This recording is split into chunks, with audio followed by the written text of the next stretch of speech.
அண்ணாமலையை கலாய்க்கிறேன் அப்படிங்கிற பேரில் உதயநிதி செய்த ஒரு தரம் கெட்ட செயலுக்கு சவுக்கு சங்கர் ஒரு தரமான பதிலடி கொடுத்துருக்காரு. அது பற்றி பார்க்குறதுக்கு முன்னாடி அரசியல் பற்றிய செய்திகள் உங்களுக்கு உடனுக்குடன் வேணும் அப்படின்னு நினச்சிங்கன்னா மறக்காமல் நம்ம சேனலை சப்ஸ்கிரைப் பண்ணிக்கோங்க. அந்த ஆள் ஆட்டு புழுக்கைக்கு சமம் அப்படின்னு சொல்கிறாரு. ஆட்டுக்குட்டி புழுக்கைக்கு சமமான அந்த ஆள் பெயரை எல்லாம் சொல்லாதீங்க அப்படின்னு தமிழக பாஜக தலைவர் அண்ணாமலையை கடுமையாக சாடி இருக்கார் அமைச்சர் உதயநிதி. இது ஒரு செய்தியாக வெளியிட்டிருந்தாங்க.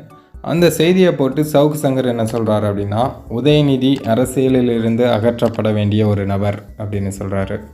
அதாவது அவர் அரசியலுக்கே லாய்க்கு இல்லை அப்படின்னு சொல்கிறாரு. ஒருத்தர் மேலே நம்ம விமர்சனங்களை வைக்கிறது தப்பு கிடையாது.